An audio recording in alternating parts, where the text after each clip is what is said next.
Praise the Lord. इतने जन बहुत ही ज्यादा आनंदित हैं क्योंकि हम उपवास और प्रार्थना के द्वारा आए।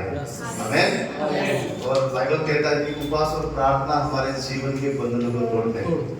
जो सिर्फ प्रार्थना से नहीं होता है वो उपवास और प्रार्थना के द्वारा होता है। आमेन। और परमेश्वर के पास आने वालों को विश्वास होना चाहिए कि वो है और उसको खोजने वालों को जरूर प्रतिफल देता है। और आज आप और हम जितने भी जन यहाँ पर आए हैं वो आशीषित लोग हैं क्योंकि आप सभी उस जीवित खुदावन को खोजने के लिए यहाँ पर आए हैं और उसके वचन के मुताबिक आज हम यहाँ से खाली नहीं जाएंगे। कितना विश्वास करते हैं कि मैं खाली नहीं जाऊंगा, खुदावन मुझे छुएगा, उसके सामर्थ से भरेगा, उसके बल से भरेगा, उसके अभिषेक से भरेगा और ऐसे कार्य मेरे जीवन में मैं देखने जा रहा हूँ जिसे मैं अभी नहीं समझता। हालेलुया। लेकिन आने वाली बातें आश्चर्य की बातें हैं, आने वाली बातें आंखों ने ना देखी हुई बातें हैं, आने वाली बातें चित्त में ना बसी हुई बातें हैं क्योंकि वो बातें करने वाला हमारा खुदा है। आमीन। और कितने जन आज शैतान को हरा हुआ देखना चाहते हैं, कितने जन अपनी परिस्थिति को हरा हुआ देखना चाहते हैं, कितने जन अपने गरीबी को हरा हुआ देखना चाहते हैं, कितने जन अपने अविश्वास को, पाप को हरा हुआ देखना चाहते हैं। हम सब आज उस शैतान को हरा हुआ देखना चाहते हैं। हालेलुया। याकूब का पुस्तक क्या कहता है? 4 और 7वां वचन, शैतान का क्या करो? सामना करो। जरूर वो हारेगा लेकिन उससे पहले परमेश्वर बोलता है कि मेरे अधीन हो जाओ। जब हम परमेश्वर के अधीन होते हैं और शैतान का सामना करते हैं तो शैतान हमारे जीवन में भागना ही पड़ेगा क्योंकि आपने और मेरे जीवन को हमने किसके आगे समर्पण किया है? जीवित परमेश्वर के साथ। तो क्यों ना इस समय हम हमारे जीवन को फिर से उस वेदी के पास लेकर आए, फिर से उस परमेश्वर की हुजूरी में लेकर आए, उसकी उपस्थिति में लेकर आए। उसे कहे प्रभु मेरे मन को, मेरे आत्मा को, मेरे शरीर को, जो भी कुछ मुझ में है सब कुछ मैं तेरे चरण में सौंपता हूँ और मैं कहता हूँ प्रभु तेरे पवित्र वेदी में मैं अपने आप को लेकर आता हूँ। मुझ पर तेरी कब्जा होने पाए, मुझ पर पूरी तरह से तेरी कब्जा होने पाए। मेरे हाथों को उठाकर प्रभु जी मैं इस समय सारे हृदय से, सारे मन से, प्राण से मैं तेरी स्तुति करता हूँ। मैं तेरे आगे अपने जीवन को लेकर आता हूँ क्योंकि मैं जानता हूँ जब मैं तेरे सामने अपने आप को समर्पण करूंगा मैं जानता प्रभु शैतान के गड़े मेरे जीवन में टूटेगा, शैतान की सारी प्रकार की हमला मेरे जीवन में टूटेगी और आज परमेश्वर के पवित्र रूह के कार्य को मैं देखूंगा। आइए हमारे हाथों को ऊंचा उठाएं उस स्वर की ओर जहां से सारी भली बातें हमारे जीवन में और उस समय निकाल कर आइए उस परमेश्वर की महिमा करें। उसे कहे प्रभु तू महान है, ओ मैं यहाँ हूँ परमेश्वर, ओ प्रभु जी मेरे हृदय से मैं तेरी आराधना करता हूँ। मैं खुदा तू अति पवित्र है, वध किया हुआ मेमना तू पवित्र है, ओ सिंहासन में विराजमान यह हुआ परमेश्वर तू पवित्र है। और प्रभु जी हाथ को उठाकर और मैं अंतःकरण से प्रभु मैं कहता हूँ परमेश्वर महान और सामर्थी है, ओ तेरी करुणा तेरी दया सदा की है प्रभु। धन्यवाद प्रभु कि हर भोर को हर दिन तेरा अनुग्रह मेरे लिए नया होता है। तेरा वचन कहता है तेरा अनुग्रह हम सब के लिए काफी है। ओ हालेलुया, ओ हालेलुया।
कभी अंत न होगा।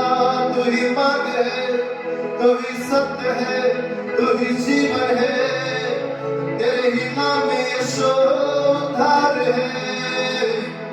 Oh, we bow before you, God. Oh, Rikiya Rabarakanda Rabarike. मैं उठाता हूँ मेरे दोनों हाथ,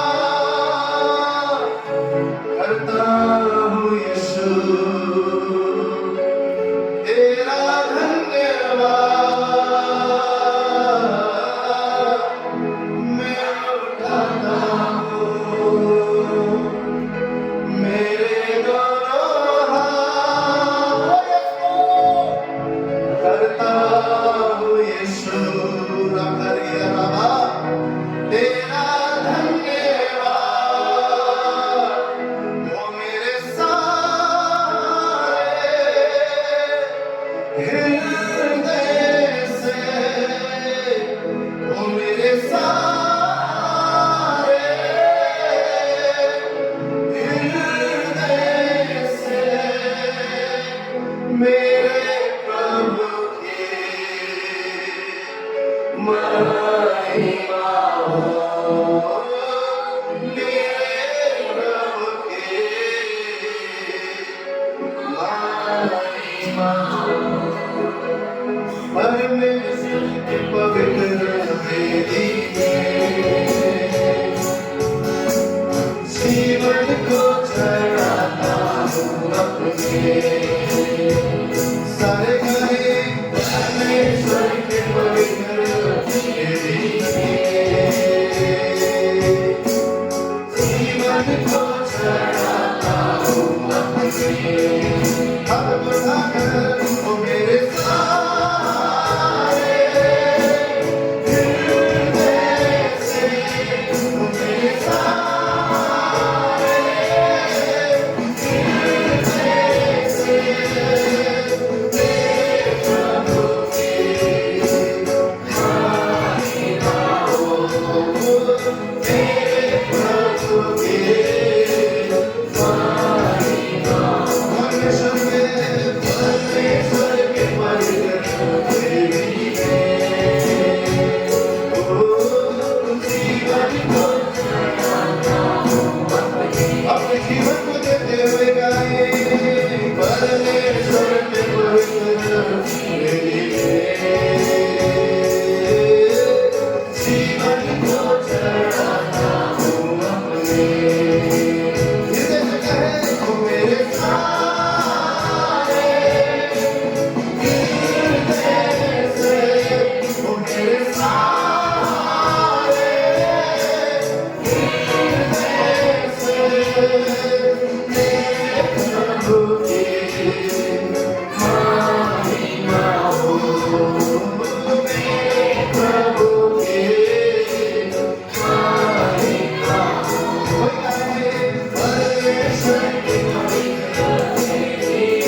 सत्य प्रभु परमेश्वर के पवित्र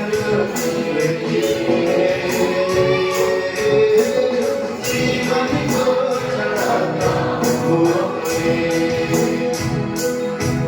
ओ मेरा परमेश्वर मेरा सहारा तेरा वचन मेरी बातें मेरा परमेश्वर मेरा सहारा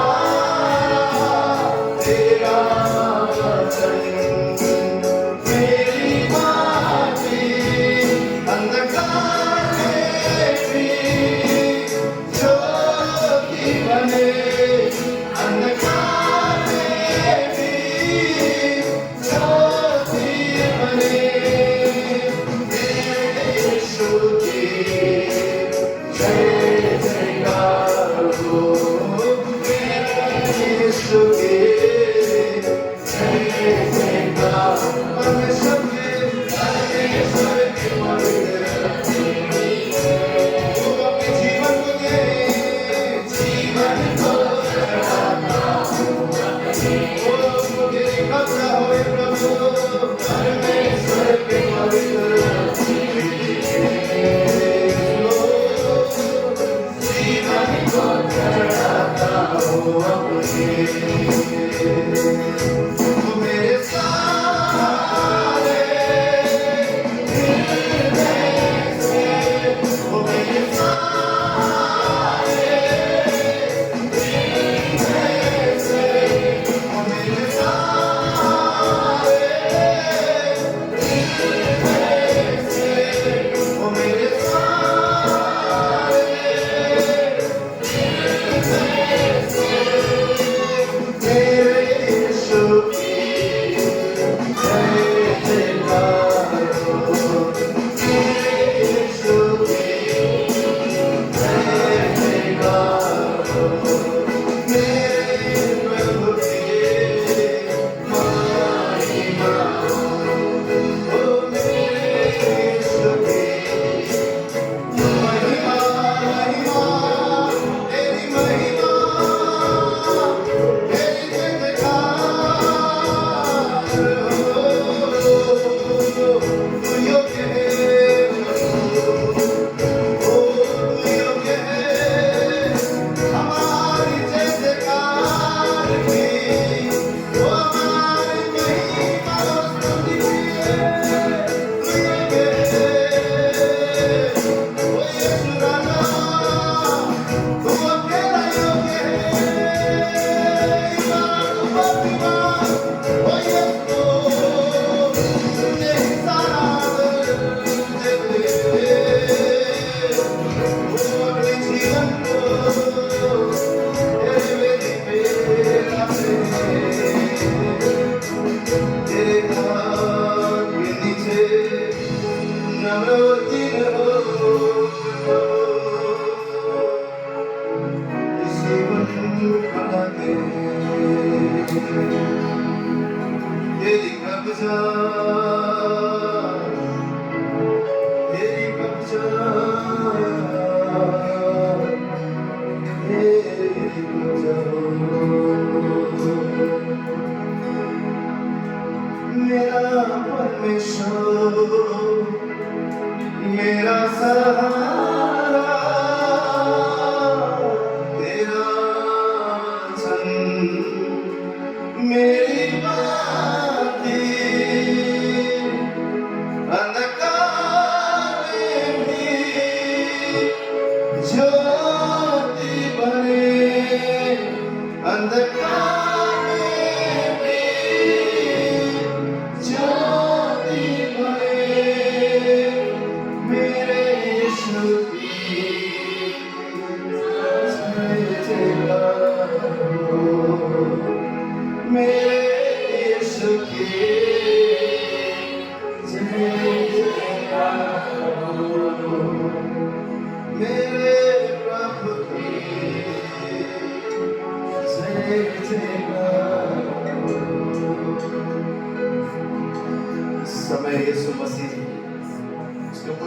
आत्मा हमें कह रहा है कि वही हमारा सहारा है, वही हमारा भरोसा है, वही हमारा अतिरिक्त चट्टान है,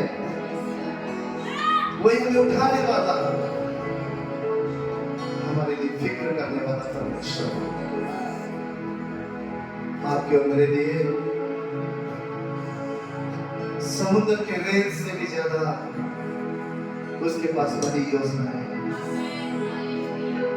अद्भुत आश्चर्य की बातें उसके पास है, भलाई की योजना है उसके पास है, ऐसी बातें जो हम नहीं समझ सकते।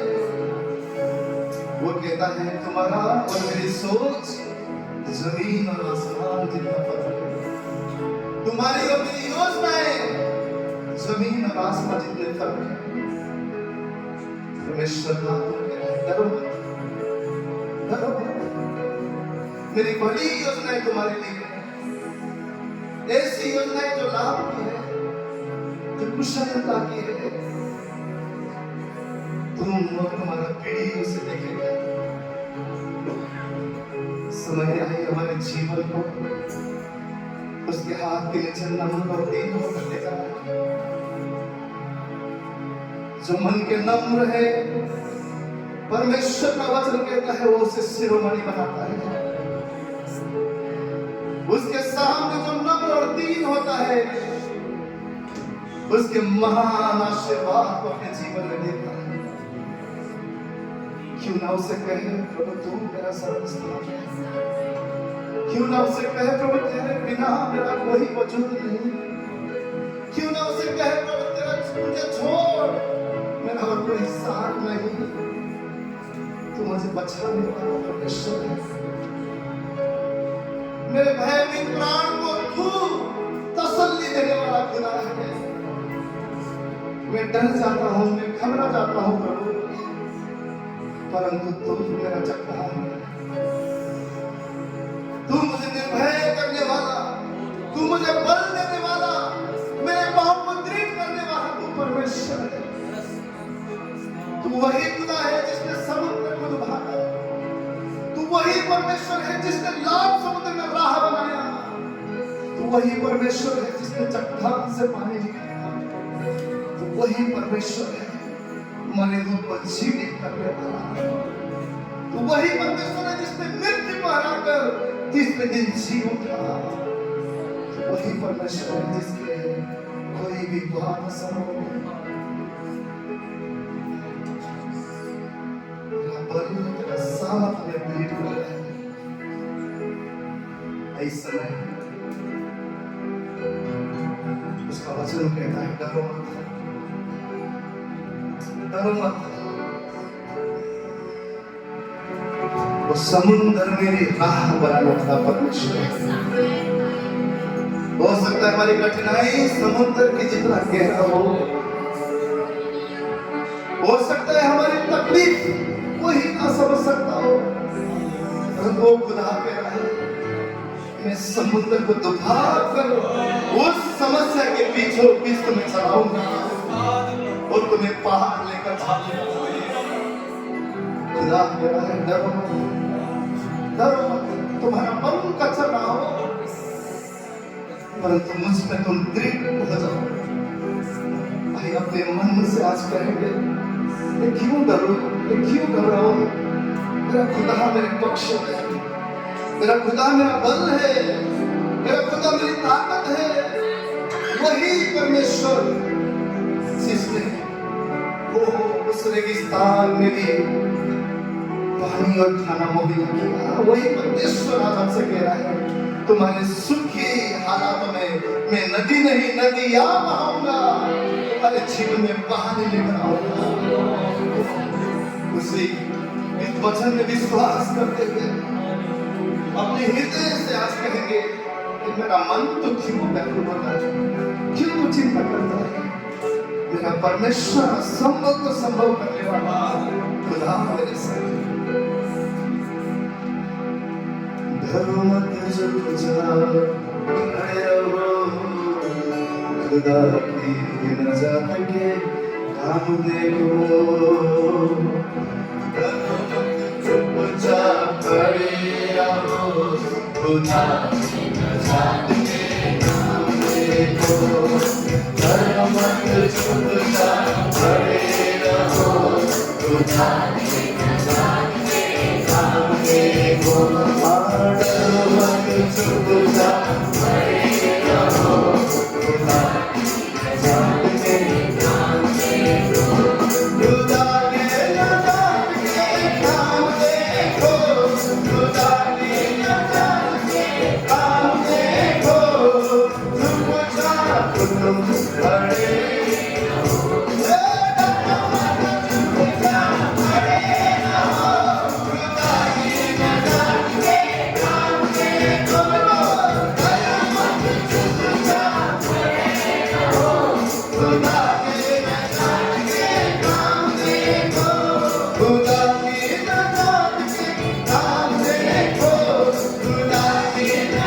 तंग हुआ, खुदावन मेरा साहिब जंग है, खुदावन मेरा जोर मेरा किला, खुदावन मेरा साहिब जंग है, खुदावन मेरा जोर मेरा किला है।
ने मुझे सामर्थ दिया है, बल की आत्मा दिया है, डर का नहीं परंतु सामर्थ का आत्मा दिया है।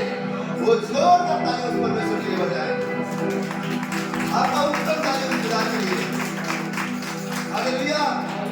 वो परमेश्वर ने हमें डर नहीं सामर्थ आत्मा दी। आमीन। मनुष्य होकर डर जाते हैं, घबरा जाते हैं, क्योंकि जब हम परिस्थिति को देखते हैं, जब हम मुसीबत को देखते हैं, मैं आपसे कहता हूँ आपकी मुसीबत, आपके तकलीफ सिर्फ आप जानते हैं और आपका परमेश्वर जानता है। कभी भी किसी मनुष्य पर भरोसा ना करें, ये बाइबल का सिद्धांत है। कभी किसी मनुष्य पर भरोसा ना करें, केवल और केवल उस जीवित खुदावन से, क्योंकि वो कहता है जितनों ने मेरी ओर दृष्टि किया है, जितनों ने मुझसे उम्मीद लगाया हुआ है, जितनों ने मेरी ओर प्रार्थना किया है, उनके जीवन में मैं आश्चर्य की बातें करूंगा। यिर्मयाह 33 कहता है मुझे पुकार, मुझसे प्रार्थना कर। उसने कहीं नहीं कहा इधर जा उधर जा, इससे अपेक्षा कर उससे अपेक्षा कर। उसने कहा मुझसे अपेक्षा कर, मुझसे प्रार्थना कर, मुझसे दुआ कर, मुझसे विनती कर और मैं तेरे जीवन में आश्चर्य के कार्य करूंगा। हालेलुया।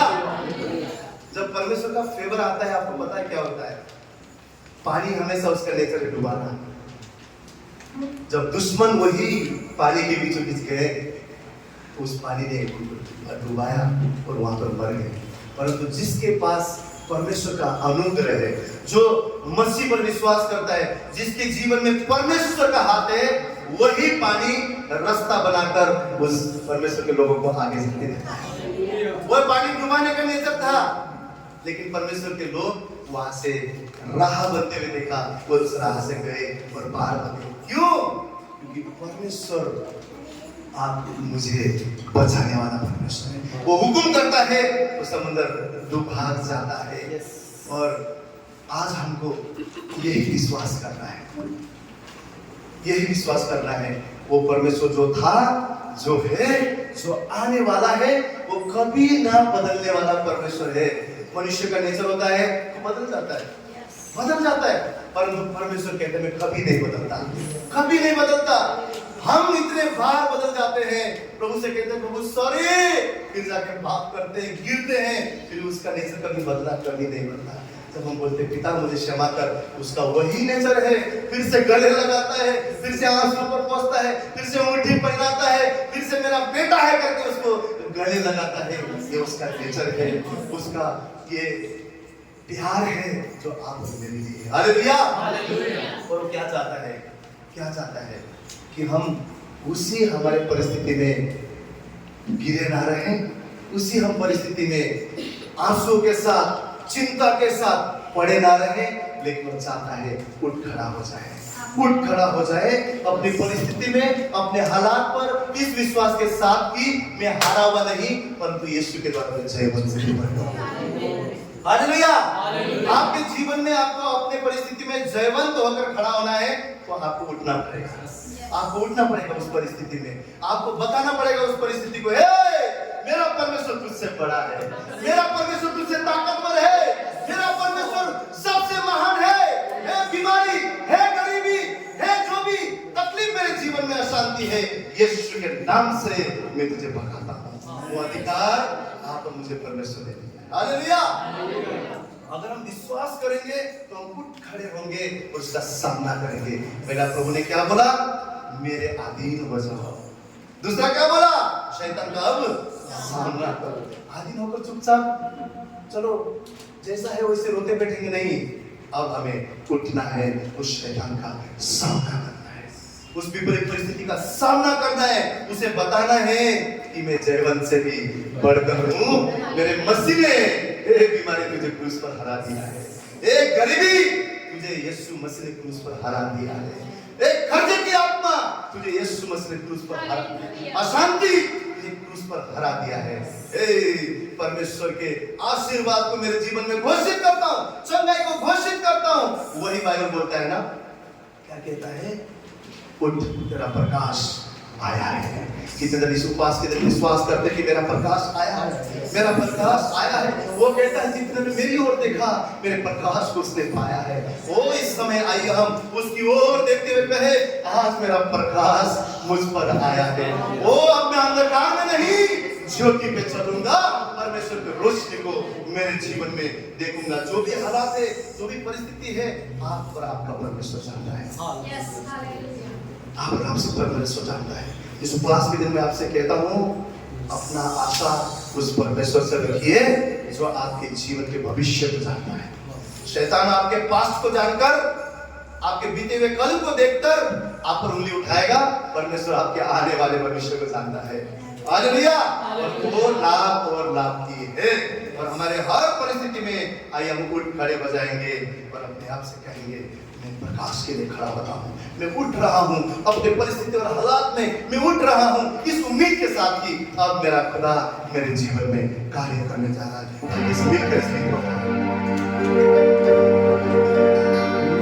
उठ जा, उठ जा, नाम से उठ जा, उठ जा, उठ जा, उठ नाम से उठ जा, उठ जा, उठ जा, उठ नाम से उठ, यीशु नाम से तो उठ जा, उठ जा, उठ यीशु नाम से तो उठ जा, उठ जा, उठ यीशु नाम से तो उठ जा, उठ जा, उठ यीशु नाम से तो उठ जा, उठ जा, उठ यीशु नाम से तो उठ जा, उठ जा, उठ यीशु नाम से तो उठ जा, उठ जा, उठ यीशु नाम से तो उठ जा। धड़के बेसाखियाँ, धड़के नचारियाँ, धड़के नवारियाँ और धड़के बीमारियाँ, धड़के बेसाखियाँ, धड़के नचारियाँ, धड़के नवारियाँ और धड़के बीमारियाँ। उठ जा, उठ जा, नाम से उठ जा, नाम से तो उठ जा, उठ जा, उठ यीशु नाम से तो उठ जा, उठ जा, उठ यीशु नाम से तो उठ जा, उठ जा, उठ यीशु नाम से तो उठ जा, उठ जा, उठ यीशु नाम से तो उठ जा। धड़के में साथियाँ, धड़के नचारियाँ, धड़के नवारियाँ और धड़के बीमारियाँ, धड़के में साथियाँ, धड़के नचारियाँ, धड़के नवारियाँ और धड़के बीमारियाँ। उठ जा, उठ जा, नाम से उठ जा, नाम से तो उठ जा, उठ जा, उठ यीशु नाम से तो उठ जा, उठ जा, उठ यीशु नाम से तो उठ जा, उठ जा, उठ यीशु नाम, यीशु नाम, यीशु नाम, यीशु नाम, यीशु नाम, यीशु नाम, यीशु नाम, यीशु नाम, यीशु नाम, यीशु नाम, यीशु नाम, यीशु नाम, यीशु नाम, यीशु नाम, यीशु नाम, यीशु नाम।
Hallelujah!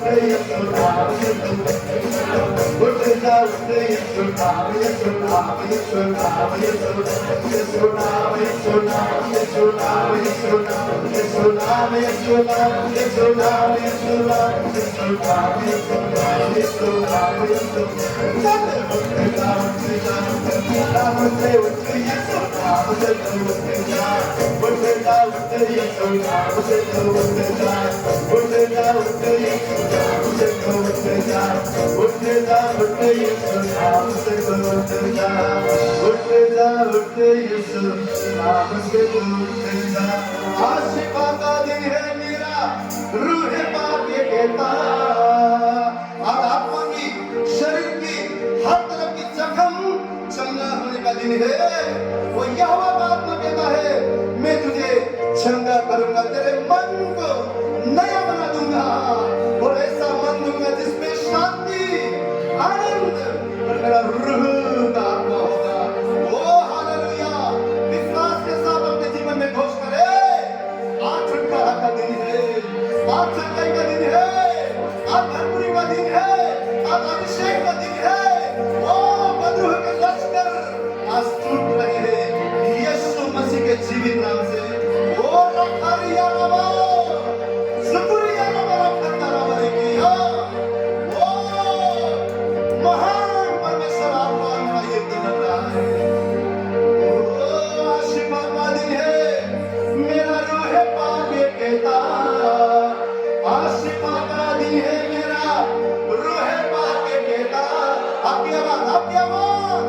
आशिमा का दिन है मेरा, पाक ये कहता, आशिमा का दिन है मेरा, रूह पाक ये कहता। ये लाइन अपने जीवन में घोष करे, खत्म हुई अंधेरी रातें, खत्म दुख का पीछा है, खत्म हुई अंधेरी रातें, खत्म दुख का पीछा। चल उठ जा, उठ जा, उठ, नाम से उठ, यीशु नाम से तू उठ जा, उठ जा, उठ, यीशु नाम से तू उठ जा, उठ जा, उठ, यीशु नाम से तू उठ जा, उठ जा, उठ, यीशु नाम से तू उठ जा, उठ जा, उठ, यीशु नाम से। अपने जीवन में जो है, आशिमा का दिन है मेरा, रूह पाक कहता, आशिमा का दिन है मेरा, रूह पाक कहता। खत्म हुई अंधेरी रातें, खत्म दुख का पीछा। चल उठ जा, उठ जा, नाम से उठ, यीशु नाम से तू उठ जा, उठ जा, उठ, यीशु नाम से तू उठ जा, उठ जा, उठ, यीशु नाम से तू उठ जा, उठ जा, उठ, यीशु नाम से तू उठ जा, उठ जा, उठ, यीशु नाम से, यीशु नाम से मैं उठता हूँ। मेरे हाथों में, मेरी परिस्थिति में, वो यीशु के नाम से मैं उठता हूँ, मैं उठता हूँ। छोड़ के बेसाखी, छोड़ के लाचारी, छोड़ के बीमारी, छोड़ के पापों को मैं उठता हूँ, मैं उठता हूँ दौड़ने के लिए, मैं उठता हूँ यहोवा तेरी खोज करने के लिए, मैं उठता हूँ उड़ने के लिए, मैं उठता हूँ यीशु तेरे नाम में।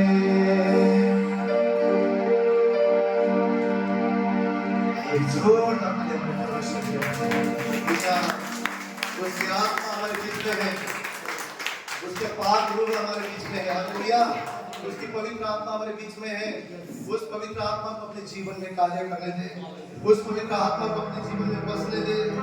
वो जब पवित्र आत्मा हमारे हृदय में राज करता है, जब बसता है, तो हम शरीर के कार्य को नकारते हैं और उस आत्मा के द्वारा हम जीवन बिताते हैं। वो उस पवित्र आत्मा को इस समय अपने जीवन में आने दे। आज परमेश्वर हमारे हृदय के जख्म को सही करना चाहता है और हमारे मन को एक नया बनाना चाहता है। उस पवित्र आत्मा के उस शोले को बरसने दे, उस महाअभिषेक के आग को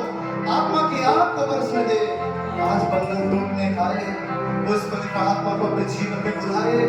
जो आत्मा हमें पिता के राह में चलाता है, जो आत्मा हमें शरीर से नहीं आत्मा में चलाता है, क्योंकि वो पवित्र आत्मा है और वही आत्मा हमें पवित्र कर सकता है। आइए अपने जान और जिस्म से, रूह से कहे प्रभु तू बस जा, तू बस जा। रूहे पाक खुदावन तू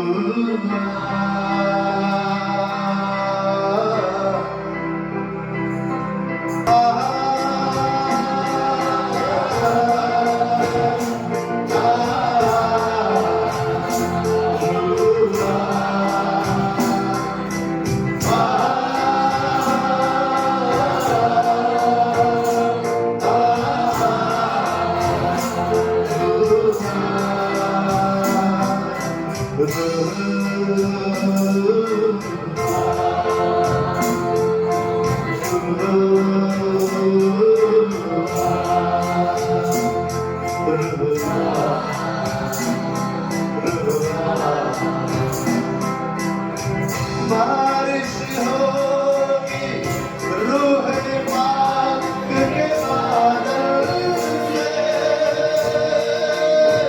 ओ धुल जाएंगे मेरे मन के अंदर से। बारिश होगी रूह पाक के बादल से, धुल जाएंगे मेरे मन के अंदर से। हाथ को ना बताए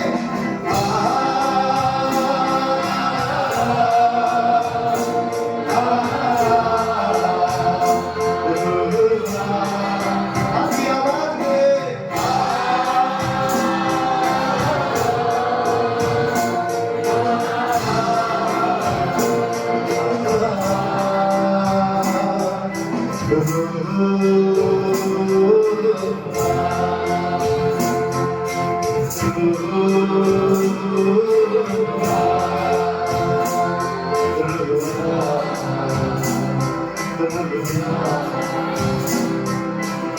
रूह के शोले लपक लपक जब आते,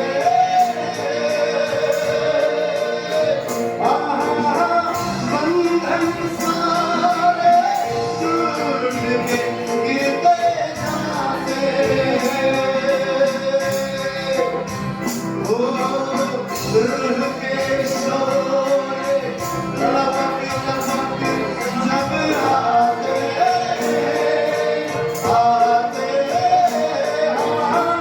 बंधन सारे टूट के गिरते जाते।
मैं चाहता हूँ सर्वजन आत्मा में उस रूहे को पाक को अपने जीवन में आने की अनुमति दे।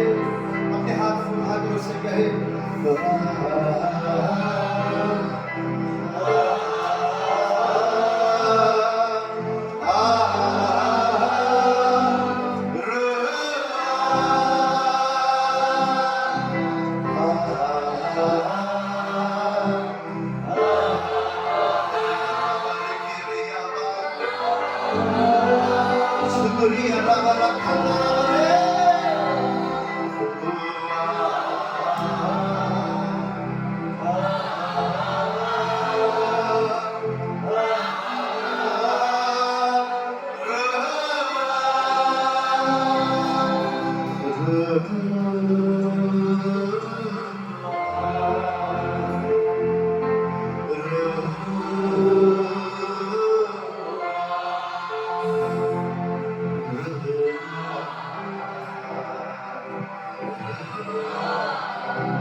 सोचो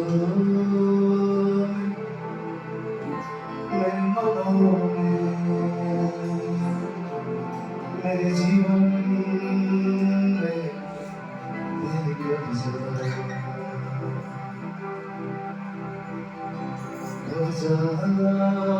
रूह तेरी कब्जा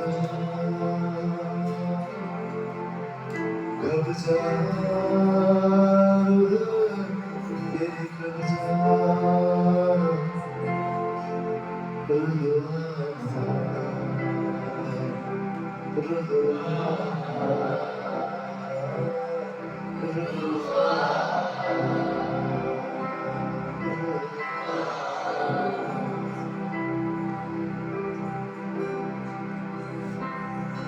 तेरी घोड़े खाने से मेरी चंगाई उनके वसीले से पाऊं शिफा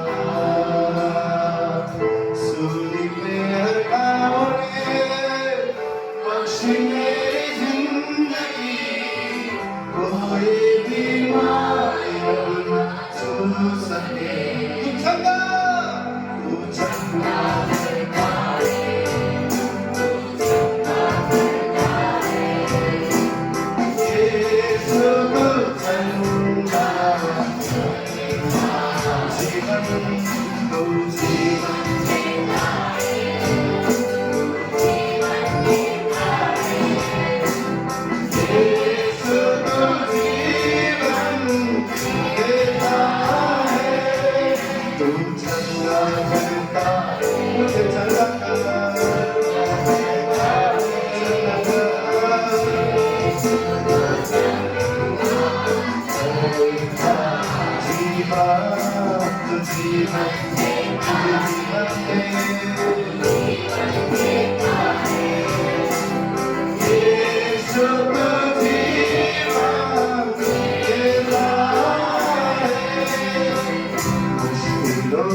तेरे नया जीवन को हमारे जीवन में तू छोड़ दे परमेश्वर।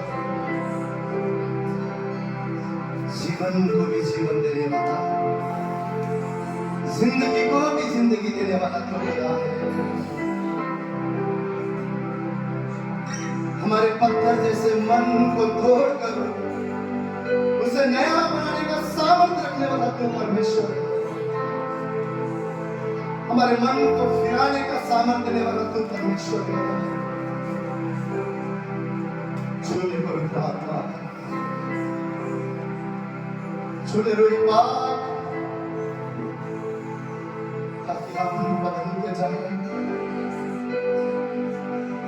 हम तेरी ओर सिर्फ तेरी ओर दौड़ते चले।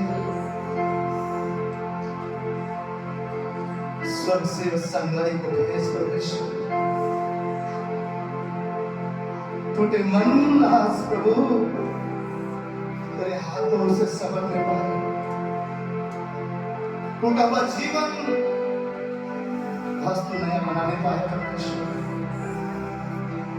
तू हमारा चंगा करने वाला परमेश्वर। आज तेरी रिहाई को स्वर्ग से बरसने दे। आज तेरी भलाई को स्वर्ग से बरसने दे प्रभु। आज नया जीवन को हमारे ऊपर उंडेल दे खुदा। नया अभिषेक को हमारे जीवन में दे दे। हमको उठा कर कहते हैं प्रभु बरसा दे, तेरी आत्मा को बरसा दे, तेरी आत्मा को बरसा दे। ओ हालेलुया, ओ यस लॉर्ड, तेरे पवित्र आत्मा की अग्नि को बरसा दे, बरसा दे मेरे परमेश्वर, उस बारिश को बरसा। आज हम उसमें भीग जाए प्रभु, आज हमारा हृदय का जमीन तेरे उस बारिश से भीग जाए,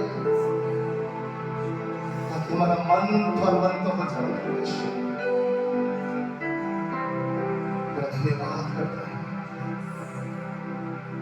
तेरी हुजूरी हमारे लिए सोना चांदी से भी बढ़कर है परमेश्वर। तेरी हुजूरी हमारे सारे सवालों का जवाब है। तेरी हुजूरी हमारे जीवन को नया आकार देता है। तेरा धन्यवाद करते हैं, तेरे नाम से उठ खड़े होते हैं, तेरे नाम से आगे बढ़ते हैं प्रभु, दृढ़ होते हैं खुदा, क्योंकि हम जानते हैं हमें जय देने वाला परमेश्वर हमारे साथ है, हमें बल देने वाला खुदा हमारे साथ है, कभी न छोड़ने वाला, कभी न त्यागने वाला। तू वफादार परमेश्वर है। सारा आदर तुझे मिले, सारा सम्मान तुझे मिले। हम घटते हैं प्रभु, तुझे भी यहाँ पर ऊंचा और ऊंचा उठाते हैं, क्योंकि तू अपना योग्य परमेश्वर है। हम तेरे सामने झुकते हैं प्रभु, यीशु तुझे दंडवत करते हैं, मरियम के समान तेरे पांव को छूते हैं प्रभु, और इस आराधना के भेंट को तेरे सामने हम सौंपते हैं। तू इस पर विराजमान बने है। सारा आदर गौरव महिमा तुझे ही देते हैं। तू ही हमारे हृदय से बात करने जा रहा है, इसलिए तेरा शुक्रगुजार परमेश्वर। धन्यवाद करते हुए, तेरे ही नाम को ऊंचा उठाते हुए, इस प्रार्थना में तू हमारा जीवित उद्धार करता प्रभु यीशु मसीह के पवित्र नाम से मांगते हैं। सब जन कहे आमीन। आइए आपका उत्तम ताली केवल प्रभु यीशु मसीह के लिए जोरदार ताली बजाएं।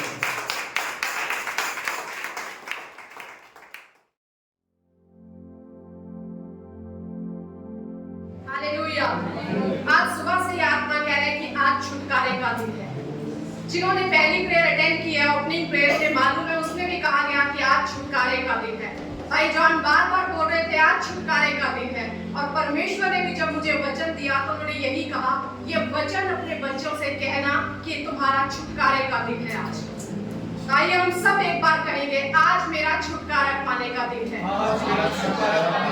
और हमने गीत में भी क्या गाया, आज शिफा का दिन है मेरा। बोलो, आज शिफा का दिन है मेरा, आज शिफा का दिन है मेरा। रूहे पाक ये कहता,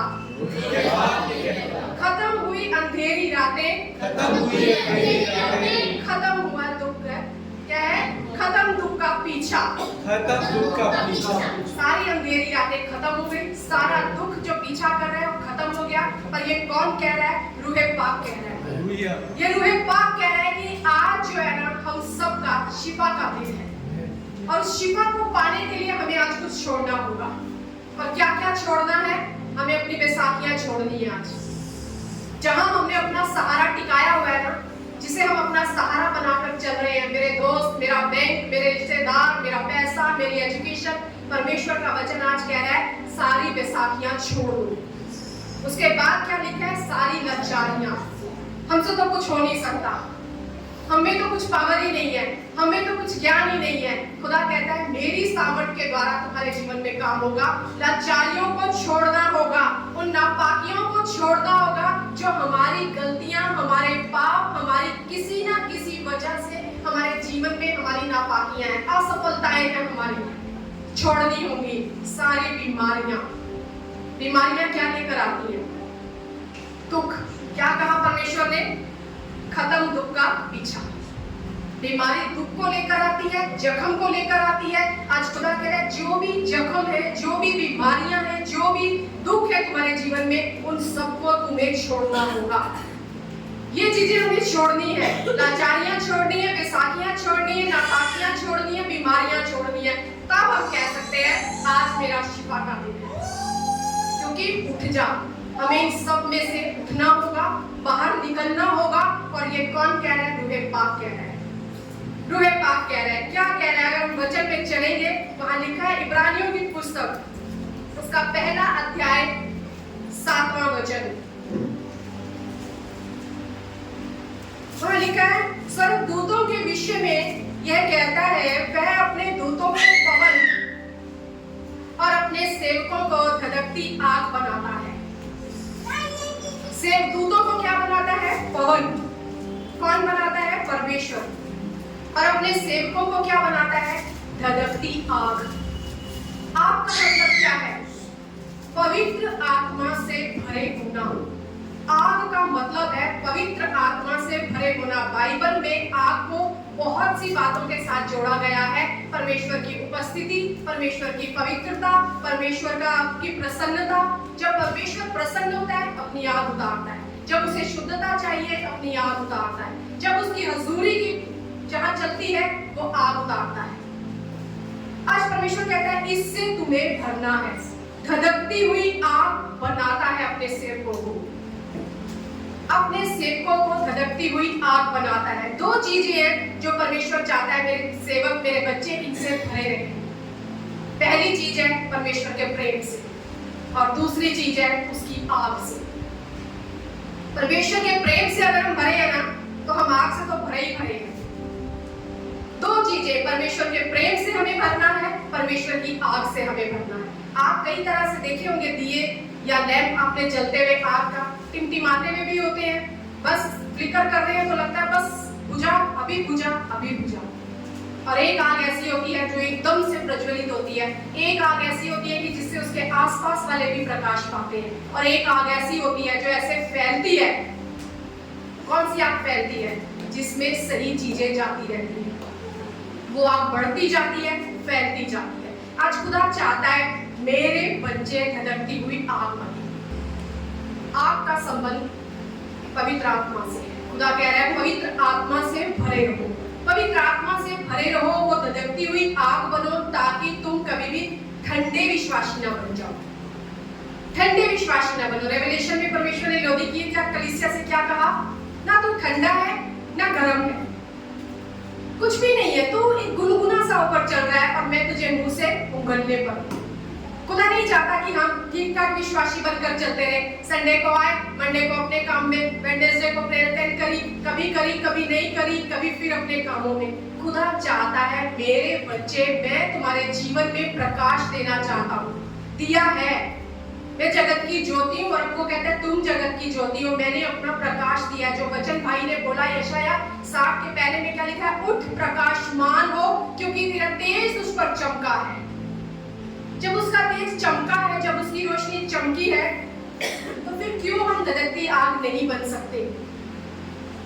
आज हम यही देखेंगे आग, परमेश्वर की आग से भरे होना, इसका क्या मतलब है और हम कैसे उस आग से भरे जाएंगे। हो सकता है आप बहुत कुछ आज सोच कर आए होंगे, प्रभु मैं आज ये मांगूंगा, आज ये मांगूंगा, मैंने इसलिए उपवास प्रार्थना रखी है। पर मैं एक बात कहती हूँ, अगर पवित्र आत्मा की आग आपके जीवन में है ना, आप धधकती हुई आग है ना, तो कोई शत्रु आपका कुछ नहीं बिगाड़ सकता। एक आग ही है जिससे सर्प बाहर निकल आते हैं, चाहे वो हमारे जीवन के हो, हमारे शरीर के हो, हमारे अपने हो, या किसी के द्वारा हमारे जीवन में लाए जा रहे हो।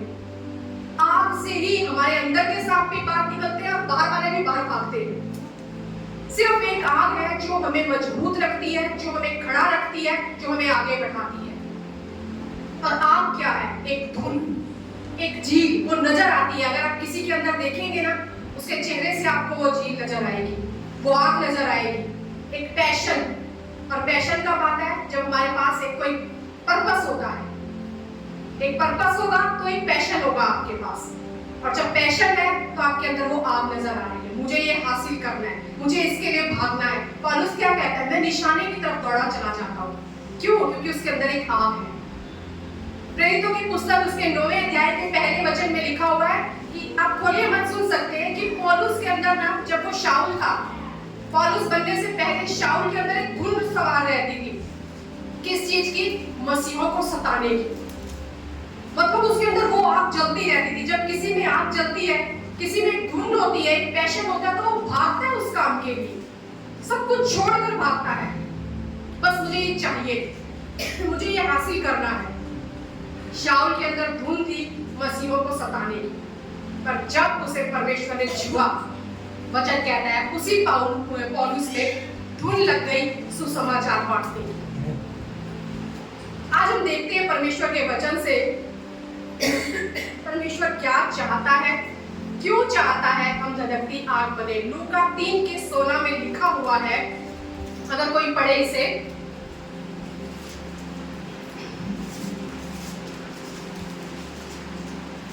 तो यूहन्ना ने उन सब से कहा, मैं तो तुम्हें पानी से बपतिस्मा देता हूँ, परंतु वह आने वाला है जो मुझसे शक्तिमान है, मैं तो इस योग्य भी नहीं कि उसके जूते का बंद खोल सकूं।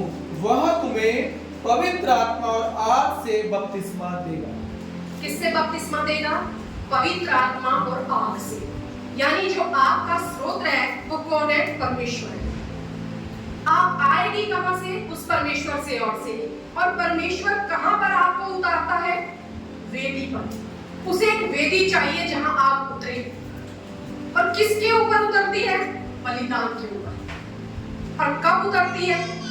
जब परमेश्वर प्रसन्न होता है, उसकी स्वीकृति स्वीकार करता है उस बलिदान को, तब वो उस आग को उतारता है। लेवी व्यवस्था के 6 अध्याय में लिखा हुआ है, अगर हम उसका 12 और 13 वचन पढ़ें तो वहां पुराना नियम में जब वेदी के बारे में बातें लिखी गई थी तो वहां क्या लिखा गया था? लेवी व्यवस्था लेविटिकस 6th चैप्टर, वहां लिखे वेदी पर अग्नि जलती रहेगी। सुबह जले सिर्फ, शाम को जले, ऐसा नहीं। क्या लिखा है?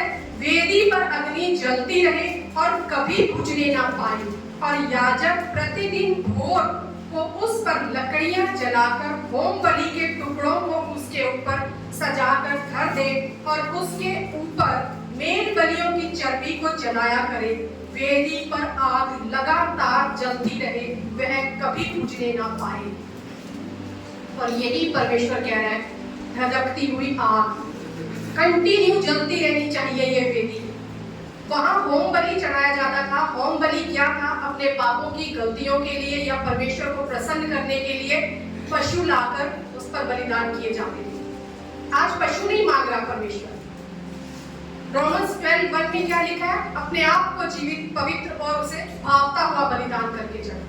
आज वो किसे मांग रहे हैं? हमारे शरीर को। आज हमें उस वेदी पर चढ़ाना है ताकि वो आग उतरे, ताकि वो बलिदान जो वहां पे रखा जा रहा है वो स्वीकार हो, आग उतरती रहे। और जो ये परमेश्वर कह रहा है, जो है ना यहाँ वेदी जलती रहनी चाहिए हमेशा, इस पर हमेशा आग बनी रहनी चाहिए। हमारी आग क्या हमेशा जलती है? क्या हम हमेशा उस धधकती हुई आग से भरे रहते हैं? संडे को तो हमें बहुत जोश रहता है, इतना जोश रहता है कि हमें लगता है बस आज ही वो दिन है, आज सब मैंने हासिल कर लिया। मंडे 70% पे पहुंच जाते हैं, ट्यूसडे आते आते 30, सैटरडे और फ्राइडे सैटरडे के बीच में तो हम ये सोचने लगते हैं संडे जाए या ना जाए, क्योंकि हम इस कंडीशन तक पहुंच जाते हैं। परमेश्वर नहीं चाहता एक दिन सिर्फ वेदी पे आग जले। परमेश्वर चाहता है निरंतर ये आग जलती रहे। और जो धुन है ना, जो जीत है ना, जो ये दिखाती है कि हमारे अंदर आग है, वो एक दिन की धुन नहीं चलती, वो धुन निरंतर हमारे अंदर बनी रहनी चाहिए। पौलुस क्या कहता है? निरंतर प्रार्थना में लगे रहो। और प्रार्थना सबसे बड़ा हमें दर्शाती है हमारे अंदर कितनी जील है उस खुदा की। अगर हम आग से धधकती हुई आग बनना चाहते हैं ना, तो हम सबसे पहले हमें परमेश्वर के वचन, परमेश्वर के साथ प्रार्थना, परमेश्वर के साथ संगति, उसकी इच्छा, उसकी बातें, ये हमारे अंदर आनी चाहिए। तभी हम कह सकते हैं मेरे अंदर आग है। हम मसीह हैं, ये खाली पूरा नहीं होता, लेकिन परमेश्वर चाहता है, उसकी इच्छा है धधकती हुई आग तुम बनो। वो ये चाहता है तुम धधकती हुई आग बनो। बनेगी। और स्रोत कहाँ है? वो परमेश्वर है। वहीं से हमें आग मिलेगी, वहीं से हम उस आग को प्राप्त कर सकते हैं और उस आग को वही ग्रहण कर सकते हैं जो खुद आग बने होंगे। नहीं तो दूसरों को तो आग समझ ही नहीं आएगी। क्या चीजें हैं आज जो हमारे जीवन में उस आग को उतरने नहीं देती? क्यों हम वो धधकती हुई आग नहीं बन सकते? आज कुछ मत मांगो प्रभु से, सिर्फ एक चीज मांगो, प्रभु आज मैं तेरी आग का बपतिस्मा पाना चाहता हूँ। प्रभु आज मैं तेरी धधकती हुई आग बनने के लिए ना खुद को अर्पण करता हूँ। पहले तो हम ये देखेंगे कि कौन सी चीजें ऐसी हैं जो हमें आग बनने नहीं देती, हमारे जीवन में रुकावट को लेकर आती है। सबसे पहला है आलस। और आलस को अगर हम जोड़ देना तो हमारे जीवन में कम प्रार्थना, अगर हम प्रार्थना नहीं करते, कम करते हैं या करना भूल जाते हैं, सबसे बड़ा आलस है। सबसे बड़ा आलस है क्योंकि हमारे अंदर जीव ही नहीं है, हमारे अंदर कोई उत्साह ही नहीं है। वही पौलुस जो पौलुस कह रहा है ना, मुझे मसीहों को सताने की धुन है शाऊल, फिर वो पौलुस कहते हैं मैं सुसमाचार सुनाने की धुन में हूँ। वही पौलुस लोगों से मिलता है, बात करता है, पत्रियां लिखता है। तो रोमन्स की पत्री में अगर हम पढ़े 12 चैप्टर के 11 वर्ष में, वहां क्या लिखा हुआ है? वहां लिखा है प्रयत्न करने में आलसी ना हो, आत्मिक उन्माद से भरे रहो, प्रभु की सेवा करते रहो। आत्मिक उन्माद से भर जाओ, कह रहा है, आलसी मत बनो। आलसी मत बनो, आत्मिक उन्माद से भर जाओ। आत्मिक उन्माद क्या होता है? हर समय जोश में रहना, हर समय उत्साह में रहना। चर्च जाना है, प्रार्थना करनी है, उपवास रखना है, संगति करनी है, किसी के घर जाना है, एक दूसरे के साथ संगति करनी है। वाह, ये तो कितनी खुशी की बात है। ये होता है आत्मिक उन्माद। और कौन कह रहा है? जिसे पहले एक दूसरी धुन लगी हुई थी लोगों को सताने की, अब वो कह रहा है आत्मिक उन्माद से भर जाओ, प्रयत्न करने में आलसी ना हो। यानी हमारी आलस जो है वो हमें उन आत्मिक उन्माद होने से रोकता है। और 1 थिस्सलुनी के अगर 5:19 में देखें तो वहां लिखा है आत्मा को ना बुझाओ। उससे ऊपर अगर हम पढ़े, वो कहता है क्यों कह रहा है आत्मा को ना बुझाओ, तो वहां क्या लिखा हुआ है? सदा आनंदित रहो, निरंतर प्रार्थना में लगे रहो, हर बात में धन्यवाद करो। यानी प्रार्थना तो बहुत जरूरी है। अगर आपके जीवन में प्रार्थना की कमी है तो आप आलसी हैं, आपके अंदर कोई जील नहीं है, आपके अंदर कोई उन्माद नहीं है, आपके अंदर परमेश्वर के कोई पैशन नहीं है। सिर्फ आप मुख से कहते हो वो मेरा प्रभु है, वो मेरे साथ है, पर ये सिर्फ आपको लगता है वो आपके साथ है। दो चीजें होती हैं, जैसे आज हमने कहा ना छुटकारे का दिन है। दो चीजें हैं, समस्या आई, प्रार्थना की, परमेश्वर मुझे बचा। वो भला है, वो दयालु है, वो प्रेमी है, वो बचाएगा। पर क्या आप बार बार सिर्फ बचना ही चाहते हो? जब समस्या आई प्रार्थना करी, जब समस्या आई किसी से करवाई, जब समस्या आई उपवास रखा, प्रभु मुझे बचा। हर बार सिर्फ बचते रहना, या आप अपने जीवन में छुटकारा चाहते हैं? छुटकारा क्या है? जब इजरायली उस समुद्र के सामने आकर खड़े हुए, क्या हुआ? क्या परमेश्वर ने कहा? निकलो यहाँ से, आगे बढ़ जाओ। वो तो निकल गए, शत्रु भी पीछा करता हुआ आया, लेकिन वही शत्रु उसमें खत्म हो गया। छुटकारा है अपने शत्रु को कभी दोबारा ना देखना। इस तरह परमेश्वर आपको निपटाएगा, इस तरह परमेश्वर आपको मुसीबतों से उठाएगा, इस तरह बाहर ले जाएगा, फिर पीछा करने वाला दोबारा आपको नजर भी नहीं आएगा। परमेश्वर चाहता है छुटकारा तुम्हारे जीवन में आए। बचाया जाना काफी नहीं है हमारे लिए। हर बार हम सोचते हैं बच गए, धन्यवाद प्रभु, उसके बाद फिर अपनी दुनिया में, फिर समस्या आई, फिर हम कलीसिया में, फिर हम संगति में, फिर हम लोगों के कांटेक्ट में। परमेश्वर छुटकारा देना चाहता है, वो बार बार बचाया जाना काफी नहीं है। और आज खुदा चाहता है उस धधकती हुई आग से भरो ताकि तुम्हारे जीवन में छुटकारा रहे। और छुटकारा तभी आएगा जब तुम भरे रहोगे। कोई शत्रु तुम्हारे निकट नहीं आ सकता, कोई शत्रु तुम्हारे डेरे के निकट नहीं आ सकता। लास्ट संडे भी वर्शिप के टाइम पे वचन परमेश्वर ने दिया था, जकरिया 2:5। क्या कहता है परमेश्वर? मैं तुम्हारी चारों ओर क्या हूँ? आपकी दीवार बनकर खड़ा हूँ और अपना तेजो में रूप में तुम्हारे अंदर तुम्हें दिखाता हूँ, तुम्हारे बीच में अपने तेजो में रूप में रहता हूँ। कब? आप बाहर अगर आ गए तो मैं अंदर भी आग बनना है। छुटकारे का दिन है आज। खुदा चाहता है छुटकारा हासिल करो। कौन सी चीजें? सबसे पहली चीज हमने देखी आलस। आलस को छोड़ना है, प्रार्थना करनी है। अगर हम प्रार्थना करेंगे, हमारे बच्चे प्रार्थना करेंगे, हमारी पीढ़ियां प्रार्थना करेंगी। ना सिर्फ वो पिछले श्राप टूटेंगे, पर आगे भी हमारे जीवन में कोई दुख हमारा पीछा नहीं करेगा। खुदा कहता है छुटकारा तो मैं दूंगा। दूसरी चीज जो हमें छोड़नी है वो कौन सी चीज है? हमारा बिजी रहना। मैं बहुत व्यस्त हूँ। किस काम में? अगर आपको कोई कहे ना मैं बिजी हूँ और आप उनको फोन करके पूछो ब्रदर क्या कर रहे थे, कुछ नहीं, रिप्लाई नहीं होगा, कुछ नहीं कर रहे थे, लेकिन हम बिजी हैं। परमेश्वर चाहता है हम कहाँ बिजी हैं, हम ये देखें।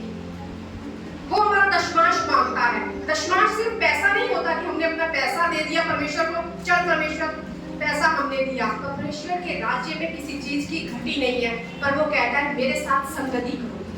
कहाँ बिजी हो, कहाँ दौड़ रहे हो, क्या कर रहे हो, मैं नहीं चाहता। मैं चाहता हूँ मेरे साथ आकर बैठो, मेरे साथ आकर बैठो, मुझे समय दो। तीसरी चीज है हमारा संसार से प्रेम। सबसे बड़ी चीज है ये, हमारा संसार से प्रेम। क्या लिखा हुआ है परमेश्वर के वचन में, अगर हम पढ़ते हैं संसारिक प्रेम क्या है? 1 यूहन्ना 2:16 में लिखा है संसारिक प्रेम के बारे में। संसार में प्रेम मतलब संसार में जो चीजें हैं उनसे हमारा प्रेम। और संसार में क्या मिलता है? जो कुछ संसार में है, अर्थात शरीर की अभिलाषा, आंखों की अभिलाषा, जीविका का घमंड, वह पिता की ओर से नहीं परंतु संसार ही की ओर से है। 3 चीजों से प्रेम, शरीर की अभिलाषा, आंखों की अभिलाषा और जीविका का घमंड। ये 3 चीजें हमारे जीवन में ना हमें उस संसार से जोड़ के रखती हैं, हमें इतना बिजी रखती हैं कि कभी भी हम अपनी कलीसिया में, अपने प्रभु के साथ, उसकी संगति में, उसकी प्रार्थना में समय नहीं दे पाते। हम तो बिजी हैं। कहाँ बिजी हैं? संसार में। हम संसार में बिजी हैं, जबकि परमेश्वर क्या चाहता है हमारे से? जो चीजें हमारे आप को खत्म कर रही हैं आज, वो चीजों के बारे में हम जान रहे हैं। वो चीजें हैं संसार का प्रेम, हमारा आलस, हमारी निराशा, हमारा बिजी रहना, और उसके बाद हमारी गलत संगति।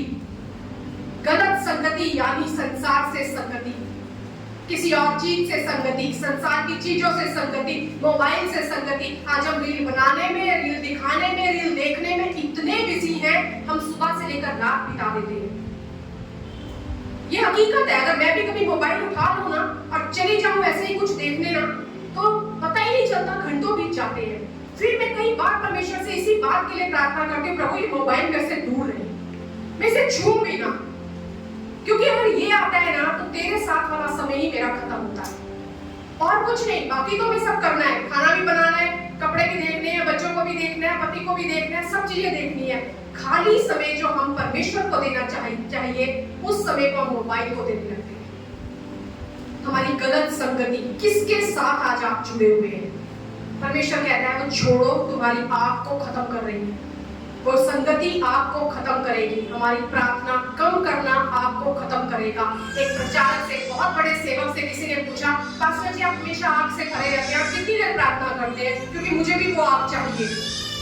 अक्सर ऐसा होता है ना, हमें लगता है ये पास्टर कितना पावरफुल है, कितने इनमें सामर्थ है, मुझे भी ऐसा बनना है। उन्होंने बोला 15 मिनट, और देखने वाले और सुनने वाले का मुंह इतना सा हो गया, 15 मिनट ही बस, मैं तो घंटों प्रार्थना करता हूँ। पर उन्होंने अगली लाइन क्या कही? उन्होंने कहा पर 15 मिनट भी मैं प्रार्थना के बिना नहीं रहता। सिर्फ घुटनों में 2 घंटे, 4 घंटे, 5 घंटे, 10 घंटे बिताना प्रार्थना नहीं है। वो तो हम क्या करते हैं, अगर सुबह 1 घंटा बिता दिया, हम कहते हैं आज का काम खत्म, चलो, उसके बाद सारा दिन हमारे अपने काम।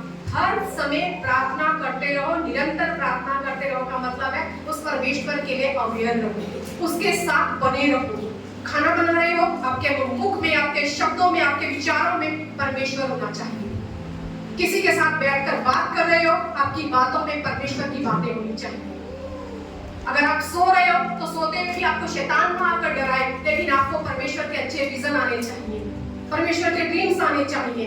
हर समय जब हम बात करें, जब हम बैठे, जब हम चले, जब हम घूमे, हमारे अंदर हमारा परमेश्वर घूमता रहे, ना कि हमने किसी भी चीज देखी मुझे वो चाहिए, किसी का हमने अच्छा कुछ देखा, अरे उसके पास तो इतना, मेरे पास है ही नहीं।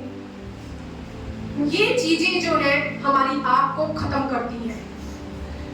आज परमेश्वर चाहता है अपनी आग को बढ़ाओ, धधकती हुई आग बनो, और ये परमेश्वर कहता है मैं बनाता हूँ। उसने कहा दूतों को पवन और सेवकों को धधकती आग बनाता हूँ। फिर हम क्यों नहीं बने? क्योंकि ये चीजें हैं जो हमारी आग को रोक रही हैं। और कौन सी चीजें हैं जो परमेश्वर चाहता है हम जीवन में डाल दें ताकि हम एक गदकती हुई आग बने? कितने आज आग बनना चाहते हैं? जो चाहते हैं वो इन कामों को जरूर करेंगे। सबसे पहली चीज, आत्मिक उन्माद से भर जाओ। आत्मिक उन्माद से हर समय एक मजबूत लक्ष्य लो, एक मजबूत और दृढ़ निश्चय लो, एक पैशन अपने अंदर रखो। मुझे मेरे प्रभु के लिए रहना है, मुझे मेरे प्रभु के पीछे दौड़ना है, मुझे हर वो चीज हासिल करनी है जो मेरा खुदा कहता है, जो मेरा खुदा चाहता है। मुझे हर समय उसकी इच्छा को पूरा करना है। मेरे अंदर उसके कामों की धुन होगी। पता है यीशु मसीह के अंदर भी एक धुन थी, उनके अंदर भी एक आग जल रही थी। कहां हम पढ़ सकते हैं ये? यूहन्ना की पत्री उसका 2 अध्याय अगर हम निकाले, वहां लिखा हुआ है। यूहन्ना की पत्री उसका 2 अध्याय, वहां लिखा है, उसने मंदिर में जब यीशु मसीह फसह के पर्व के निकट था तो यरूशलेम में गया। 13 वचन से मैं पढ़ रही हूँ। उसने मंदिर में बैल, भेड़ और कबूतर के बेचने वालों और सरपाइयों को बैठे हुए पाया। तब उसने रस्सियों को कोड़ा बनाकर सब भेड़ों और बैलों को मंदिर से निकाल दिया और सरपाइयों के पैसे बिखेर दिए और पीड़ों को उलट दिया और कबूतर बेचने वालों से कहा, इन्हें यहाँ से ले जाओ, मेरे पिता के घर को व्यापार का घर मत बनाओ। और आगे वचन लिखा है 17 वचन में, तब उसके चेलों को स्मरण आया कि लिखा है, तेरे घर की धुन मुझे खा जाएगी। यानी यीशु मसीह को एक धुन सता रही है अपने परमेश्वर के भवन की, उस पवित्रता की, उसकी स्वच्छता की। वो क्या है? हम कहते हैं ना यीशु मसीह पवित्र, प्रेमी, दयालु है। यहाँ क्या बोला?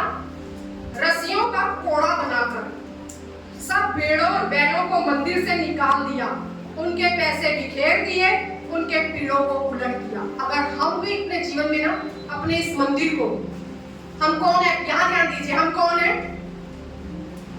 हम कौन है? परमेश्वर का मंदिर। अगर इस मंदिर के अंदर हम अपने काम करेंगे ना जो आत्मा के खिलाफ होते हैं, तो परमेश्वर कह रहा है कि मैं रस्सियों का कोड़ा बनाकर सब बैलों और भेड़ों को मंदिर से निकाल दिया उसने, और सरपाइयों के पैसे बिखेर दिए और पीड़ों को उलट दिया। तो उसके पास ना सामर्थ है हमें सुधारने की। दाऊद कहता है तेरे लाठी और सोटे से मुझे, हाँ, तो परमेश्वर यही कह रहा है, ये लाठी और सोटा कब उठता है? जब हम इस मंदिर को ना खराब करने लगते हैं। क्योंकि परमेश्वर को उस मंदिर से बड़ा प्रेम है, वो इसकी पवित्रता चाहता है। कई बार हमें लगता है क्यों मैं परेशानी में चला गया, क्यों मेरे जीवन में ये परेशानी मुझे नहीं छोड़ती? क्योंकि परमेश्वर चाहता है इस मंदिर के अंदर जो गड़बड़ है ना, इसको साफ करो, इसे साफ करो। परमेश्वर कहता है तुमने मेरे पिता के घर को व्यापार का घर बना दिया है। अपनी मर्जी पूरी करते हो, अपनी इच्छाएं पूरी करते हो, शरीर की अभिलाषाएं पूरी करते हो, लेकिन जो मैंने कहा है उसका ध्यान नहीं रखते। तो परमेश्वर को, प्रभु यीशु मसीह को किस चीज की धुन थी? तेरे पिता के घर की धुन, भवन की धुन जो उसे खा जाती थी। कभी कभी बहुत गुस्सा आता है ना किसी चीज, किसी बुराई को देखकर। क्यों? पौलुस भी कहता है मुझे जज्जा के समान पीड़ा उठती है जब मैं देखता हूँ ना लोगों को गलत काम करते हुए, या जब वो परमेश्वर के वचन पे कान नहीं लगाते, तो मुझे जज्जा के समान पीड़ा होती है। मतलब मुझे बड़ा कष्ट होता है, मुझे बड़ा दर्द होता है कि क्यों ये नहीं सुधरते, क्यों ये परमेश्वर के वचन पे नहीं बैठते, क्यों परमेश्वर के भवन में मन नहीं लगता, क्यों प्रार्थना में मन नहीं लगता, क्यों मन भटकता रहता है? क्योंकि अंदर कहीं ना कहीं दूसरे व्यापार चल रहे हैं, हमारे विचारों में व्यापार चल रहे हैं, हमारे कामों में व्यापार चल रहे हैं, हमारा मन बाहर भटक रहा है क्योंकि हमारी संगति बाहर संसार के साथ है। हमारे जीवन की अभिलाषाएं हमें वहां खींच रही है, शरीर की अभिलाषाएं, जीविका का घमंड, आंखों की अभिलाषा, हम बाहर खींचे चले जाते हैं, खींचे चले जाते हैं उस संसार के साथ संगति करके। खुदा चाहता है आत्मिक उन्माद से भर जाओ। तुम्हारे अंदर अगर जोश हो तो मेरे लिए हो। जैसे यीशु मसीह को अपने पिता के भवन की धुन थी, ये पौलुस को सुसमाचार सुनाने की धुन थी। हम अपने अंदर कहें खुदा आज मुझे एक धुन दे, एक झील दे प्रभु, कि जो तू चाहता है वो मेरे अंदर जी लाने पाए, भवन के लिए जी लाने पाए खुदा, तेरे सेवकों के लिए जी लाने पाए प्रभु, एक दूसरे के लिए प्रार्थना करने की झील मेरे अंदर आए प्रभु, तेरे वचनों की झील मेरे अंदर आए। दूसरी चीज परमेश्वर चाहता है बलिदान देने की इच्छा। बलिदान क्या दिया जाता था? सबसे वैल्यूएबल चीज जो परमेश्वर को खुश करे, और परमेश्वर चाहता है अपने शरीर को बलिदान चढ़ाओ। आज शरीर को बलिदान चढ़ाना मतलब काट के नहीं देना, जो हमारे शरीर की इच्छाएं हैं, जो इस शरीर की अभिलाषाएं हैं, जो इस शरीर को, मतलब अभी आज सुबह भी एक वचन बोला गया, आत्मा तो तैयार है, शरीर दुर्बल है। तो अगर शरीर भी तैयार हो तो इस शरीर को बलिदान चढ़ाना है। वहां क्या लिखा, न्याय व्यवस्था में हमने क्या पढ़ा, जब बलिदान चढ़ाया जाता था तो क्या होता था, चर्बी जल जाती थी। पंजाब में ना अगर कोई ज्यादा अपना स्वभाव दिखाए, अपने रंग दिखाए, अपने मैं को दिखाए, तो पता है क्या कहते हैं, बड़ी चर्बी चढ़ी हुई है इसकी। और भी जगह कहते होंगे, मुझे मालूम नहीं, पर ये नॉर्मल ऐसे बोलते हैं, अपने आप को ज्यादा समझ रहा है, अपने आप को ज्यादा दिखा रहा है, बड़ी चर्बी चढ़ी है इसकी। खुदा क्या कहता है, तो चर्बी को जलाओगा। जब हम उस वेदी पर चढ़ाएंगे ना अपने शरीर को, जो सारी एक्स्ट्रा चर्बी है ना, वो हम उस वेदी पर जल जाएगी। सारा हमारा मैं जल जाएगा, सारी हमारी अभिलाषाएं जल जाएंगी, सारा हमारा घमंड जल जाएगा, सारी वो चीजें जो परमेश्वर चाहता है हट जाए, वो हमारे जीवन से हटती चली जाएगी। क्योंकि जब वो आग उतरती है तो वो शुद्धता को लेकर आती है, पवित्रता को लेकर आती है हमारे जीवन में। और खुदा चाहता है तुम्हारे जीवन से ये हट जानी चाहिए, हट जानी चाहिए। जो हमारी संगति दूसरों के साथ है, खुदा चाहता है तुम्हारे जीवन से ये हट जानी चाहिए। बलिदान किस चीज का चढ़ाना है, अपने आप का बलिदान चढ़ाना है। एक वचन हम पढ़ेंगे, गलतियों की पुस्तक उसका 6वां अध्याय 14वां वचन। वहां लिखा है, पौलुस कहता है, ऐसा ना हो कि मैं अन्य किसी बात का घमंड करूं, केवल हमारे प्रभु यीशु मसीह के क्रूस का, जिसके द्वारा संसार मेरी दृष्टि में और मैं संसार की दृष्टि में क्रूस पर चढ़ाया गया हूं। कौन क्रूस पर चढ़ाया गया है? संसार मेरी दृष्टि में और मैं संसार की दृष्टि में। हमें परमेश्वर ने संसार से अलग किया है, पर क्या हमने अपने आप से संसार को अलग किया है? इस्राएलियों के बारे में हम सब जानते हैं, जब परमेश्वर ने मिस्र से निकाल कर लाया, मिस्र से वो बाहर आ गए, यानी मिस्र से निकल गए। लेकिन क्या मिस्र उनके अंदर से निकला था बाहर? नहीं, हमें तो वही खीरे चाहिए, हमें तो मांस चाहिए, हम तो वहां अच्छे थे। ये क्या होता है कि परमेश्वर ने उस संसार को तो हमारे लिए मार दिया, मर गया, लेकिन हम नहीं मरे उसके लिए, हम अभी भी उसको साथ खींच के लेके चल रहे हैं। पौलुस कह रहे हैं, मैं संसार की दृष्टि में और संसार मेरी दृष्टि में, यानी दोनों का मरना बहुत जरूरी है, दोनों को क्रूस पे चढ़ाना बहुत जरूरी है। जब परमेश्वर ने मुझे बाहर निकाल लिया तो मैंने भी उन्हें अपने अंदर से बाहर निकाल दिया। ना मैं उस संसार का हूं और ना संसार मेरा है।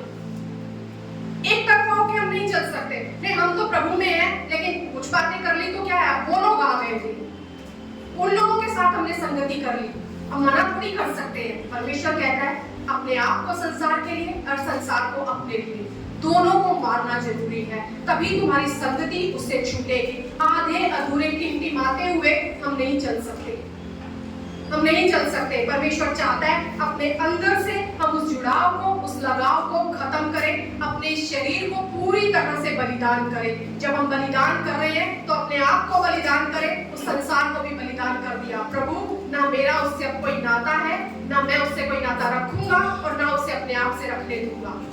और ये हम पर ही निर्भर करता है। हम कभी नहीं कह सकते वो हमारे घर पर आ गए, अगर हम जाएंगे ही नहीं तो कोई आएगा भी नहीं। सीधी सी बात है, आप वो जाएंगे, वो फोन करेंगे, अगर आप किसी को फोन ना करो कोई आपके घर नहीं आएगा। पर हमारी आदतें छूटी नहीं है। परमेश्वर तो निकाल रहा है हमें मिस्र से, और हमें तो वहां के खीरे अभी भी अच्छे लगते हैं, हमें तो वहां का मांस अभी भी अच्छा लगता है। पर पौलुस यहाँ कह रहा है, ये जो चीजें है ना संसार की, कह रहा है यहाँ पे क्या लिखा है, आंखों की अभिलाषा, जीविका का घमंड, शरीर की अभिलाषा। पर वो कह रहा है मेरे घमंड करने का एक कारण है, और वो क्या कारण है? किसी बात का घमंड करूं केवल हमारे प्रभु यीशु मसीह के क्रूस का। मेरे लिए कोई कारण नहीं है किसी और बात पे मैं घमंड करूं। मैंने क्या कमा लिया, मैंने क्या हासिल कर लिया, मैंने क्या पा लिया, कोई घमंड का कारण नहीं है, सिर्फ क्रूस मेरे घमंड का कारण है। और वो आगे लिख रहा है, जिसके द्वारा संसार मेरी दृष्टि में और मैं संसार की दृष्टि में उस क्रूस पर चढ़ाया गया हूं। यानी ना तो मेरा संसार से कोई नाता है और ना उस संसार का मुझसे कोई नाता है। तो आज हमें चेक करना है हम कहाँ जुड़े हुए हैं, अभी किसके साथ अभी भी नाता बनाकर चल रहे हैं, जो हमारी आग को कम करता है, जो हमारी आग को बुझा रहा है। आत्मा को ना बुझा, परमेश्वर चाहता है आत्मा जलती रहनी चाहिए। और तीसरी चीज अगर हम देखें तो वो है संतुष्टि। क्यों हम संसार में भागते हैं? पता है इसका कारण यही है, अगर हमारे अंदर संतुष्टि है ना तो हम कहीं नहीं भागेंगे। हम कहेंगे प्रभु मैं तेरा हूँ, तू मेरा है, मेरे लिए काफी है। इब्रानियों की पत्री उसका 13वां अध्याय 5वां वचन कहता है तुम्हारा स्वभाव लोभ रहित हो, मतलब तुम्हारे अंदर लालच ना हो। क्या ना हो? लालच ना हो। और जो तुम्हारे पास है उसी पर संतोष करो, क्योंकि उसने आप ही कहा है मैं तुझे कभी ना छोड़ूंगा और ना कभी तुझे त्यागूंगा। हमारे पास जो है उसमें हम संतोष करें। उसके पास क्या है उसको मत देखिए, जो हमारे पास है वो मेरा है, और जो नहीं है तो परमेश्वर कहता है तो भी मैं तेरे लिए काफी हूं। मैं तुझे कभी नहीं छोड़ूंगा, मैं तुझे कभी नहीं त्यागूंगा, मैं तुझे सब कुछ दूंगा। 1 तीमुथियुस 6 अध्याय 6 से लेकर 10 तक अगर कोई पढ़े तो वहां पता न चलेगा आपको क्या लिखा गया है। बहुत धन के पीछे भागना, क्योंकि परमेश्वर कह रहा है तुम्हारा स्वभाव लोभ रहित होना चाहिए, लालची नहीं होना चाहिए। और संतोष सहित भक्ति बड़ी कमाई है, क्योंकि ना हम जगत में कुछ लाए हैं ना कुछ ले जा सकते हैं। यदि हमारे पास खाने और पहनने को हो तो इन्हीं पर संतोष करना चाहिए, पर जो धनी होना चाहते हैं वो ऐसी परीक्षा और फंदे और बहुत सी व्यर्थ और हानिकारक लालसाओं में फंसते हैं जो मनुष्य को बिगाड़ देती हैं और विनाश के समुद्र में डुबा देती हैं। क्योंकि रुपए का लोभ सब प्रकार की बुराइयों की जड़ है, जिसे प्राप्त करने का प्रयत्न करते हुए बहुतों ने विश्वास से भटककर अपने आप को नाना प्रकार के दुखों से छलनी करा। धनी होने का लोभ क्या करता है? एक बार फिर पढ़ना, धनी होने का लोभ क्या करता है? सब प्रकार की बुराइयों की जड़ है। सब प्रकार की बुराइयों की जड़ है। क्या है धनी होना? बहुत पैसे के पीछे भागना, मेरे पास तो कम है, मेरे पास तो कुछ नहीं है, उनके पास तो कार है, मेरे पास तो बाइक है, उनके पास तो बड़ा घर है, मेरे पास तो छोटा घर है, उनके पास तो सारी सुविधाएं हैं, मेरे पास तो कुछ नहीं है। परमेश्वर कहता है मैं तुम्हें कभी नहीं छोड़ूंगा।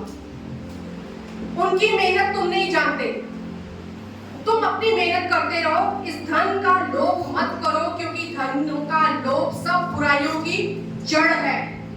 आगे अगर हम पढ़े उसके बाद अगली लाइन क्या कहती है?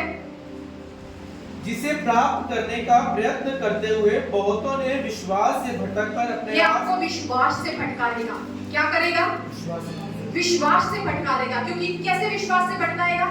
हम संडे को भी भागेंगे, मंडे को भी भागेंगे, ट्यूसडे भी भागेंगे। क्यों? हमें कमाई करनी है। जबकि परमेश्वर चाहता है तुम्हारा ये बिजी जो कर रहे हैं ना, जो तुम बिजी अपने आप को बाहर कर रहे हो, वहां कुछ नहीं मिलेगा। मेरी संगति में जो समय बिताओगे वो अनमोल है। हम भाग रहे हैं आज कमाने के लिए, दौड़ रहे हैं, कितना भी हम दौड़ लें, क्या हमने बहुत एक्स्ट्रा कमा लिया? नहीं, जितना परमेश्वर देना चाहेगा वो उतना ही देगा। धन का लोभ सब बुराइयों की जड़ है, विश्वास से भटका देगा। आगे और अपने आप को नाना प्रकार के दुखों से छलनी बना देगा। क्या होगा? नाना प्रकार के अलग अलग तरह के दुखों से तुम खुद को सिर्फ दुखी करते रहोगे। पूरा दिन कमाई करें फिर भी कुछ नहीं मिला, क्योंकि जो समय हम परमेश्वर से हटकर निकाल के बाहर जा रहे हैं, दौड़ रहे हैं, उसमें कहीं बरकत नहीं है, उसमें कोई आशीष नहीं है। आशीष आपके समय को परमेश्वर के साथ बिताने में है। यहाँ अगर आप पूरा दिन भी बैठेंगे ना, परमेश्वर उस दिन को भी खाली नहीं जाने देगा। बहुत कुछ आशीषों से वो आपको भरता है, हम समझ भी नहीं सकते। कई बार कभी कभी हमें लगता है आज हमने 2 घंटे, आज 4 घंटे लगा दिए, आज 5 घंटे लगा दिए। अरे जब आप उस खुदा के साथ बंध जाएंगे ना, तब वो खुदा कहता है मैं तुझे कभी नहीं छोड़ूंगा, मैं कभी नहीं छोड़ूंगा तुझे, और ना कभी त्यागूंगा। जहां भी आज हम भाग रहे हैं, जो कुछ भी आज हम कर रहे हैं, परमेश्वर कह रहा है संतुष्टि रखो, जो मैं दूंगा उसमें मैं कोई दुख नहीं मिलाऊंगा। पर जो तुम भाग भाग के कमाओगे ना, वो नाना प्रकार के दुखों से तुम्हें छलनी कर देगा। तो सारी बुराइयों की जड़ है, वो तुम्हें विश्वास से भटका देगा। पर खुदा चाहता है मेरे बच्चे धधकती हुई आग बने, टिमटिमाते ना रहे हम। ये टिमटिमाना क्या होता है? टिमटिमाना होता है जब हम आग से भरे होते हैं ना, हमारे चारों तरफ के सारे दरवाजे बंद होते हैं, कोई उस आग में घुस नहीं सकता, सारे दरवाजे बंद हैं। पर जब लो टिमटिमा रही है ना, हमने दरवाजे थोड़े थोड़े खोले हुए हैं, और जब थोड़े थोड़े दरवाजे खोले हैं तो कौन आ रहा है? चोर आ रहा है, चोरी कर रहा है, घात कर रहा है, नाश कर रहा है। प्रभु बचा, एक बार बचाया तुझे, हम मान गए तू प्रभु है हमारा, फिर हम अपनी दुनिया में फिर दोबारा हमारा दिया टिमटिमा रहा है। परमेश्वर चाहता है हर बार बचाया जाऊं नहीं, छुटकारा देना चाहता हूं तुम्हें। मैं तुम्हें छुटकारा देना चाहता हूं, मैं धधकती आग बनाना चाहता हूं। तुम्हें आग का बपतिस्मा दिया गया है। परमेश्वर ने कभी हमें ठंडा नहीं रखा। खोलती हुई आग, वो कहता है जो ठंडे और गुनगुने, तुम कुछ तो रहो, या ठंडे या गर्म। अगर ठंडे हो तो तुम्हें सिखाया जाएगा, तुम्हें बढ़ाया जाएगा, तुम पर आग उगेली जाएगी। अगर गर्म हो तो तुम बोलते हुए नजर आओगे, लेकिन अगर गुनगुने हो तो मैं क्या करूं? प्रभु कहता है मैं उबलने पर, क्योंकि जब हम कुछ नहीं होते तब हम ये कहते हैं प्रभु मैं ठंडा हूं, तू मुझे अपनी आग से भर। पर जब हम अपने आप पे ये लेकर चल रहे हैं ना, नहीं हम तो बहुत है। ये जो हमारा खुद में, पता है जब हमारे अंदर जो आग होती है ना, वो दूसरों को नजर आती है, और जब हमारी आग बुझी होती है ना, तो वो भी दूसरों को ही नजर आती है, हमें नहीं नजर आती। जब हम आग से भरे होंगे वो शायद हमें नजर आए कि हमारे अंदर जोश है, हमारे अंदर सब कुछ है, लेकिन जो आग बुझी हुई है ना, हमें नहीं पता चलता वो बुझी हुई है। हम चल रहे हैं, हम तो चल रहे हैं, हम उस आग से भरे हुए हैं, लेकिन तब दूसरे जान जाते हैं कितनी आग चल रही है, कितने हम प्रभु में हैं, कितने अंदर से खोल रहे हैं, कितना हमारे अंदर पैशन है, कितने हमारे अंदर प्रार्थना की ललक है, कितनी हमारे अंदर वचन की जोश है, कितना हम परमेश्वर की बातों को मानने के लिए दौड़ रहे हैं। आज खुदा चाहता है सब छोड़ दो, सिर्फ मेरी आग मांगो आज अपने जीवन में। अगर आग है तो कोई तुम्हारा पीछा नहीं कर सकता। कहाँ सहारा लेकर चल रहे हो? संसार से दोस्ती लगा रखी है, गलत संगति से हटो, उन बेसाखियों को छोड़ो, अपनी सारी नापाकियों को छोड़ो, अपनी सारी बीमारियों को छोड़ो। जो ये धन का लोभ है, ये सबसे बड़ी बीमारी है हमारे जीवन की। हमें लगता है हम कमाई करके अपने आप को बना लेंगे, अपने बच्चों का भविष्य तैयार कर लेंगे। ये सिर्फ आपको दुखों से छलनी करेगा और कुछ नहीं है, क्योंकि ना आपका मन यहाँ है ना आपका मन वहां है। आप वहां भाग रहे हो, कुछ नहीं पा रहे, लेकिन आप यहाँ समय दे नहीं रहे हो। खुदा चाहता है बीमारियों से उठो, मैं खड़ा करना चाहता हूँ। और क्या तुम उठना चाहते हो? क्या तुम उठना चाहते हो? आज खुदा कुछ नहीं चाहता, वो बलिदान मांग रहा है। अगर बलिदान है वेदी पर तो आग उतरेगी, अगर बलिदान नहीं है तो आग नहीं है। अगर आप चाहते हैं प्रभु मुझे धधकती हुई आग बना, तो एक ही बात आज खुदा से कहें, प्रभु मैं अपने आप को देने को तैयार हूँ, मैं आज उस बलिदान को देने को तैयार हूँ। खुदा मैं चाहता हूँ तू मुझे आग से भर दे।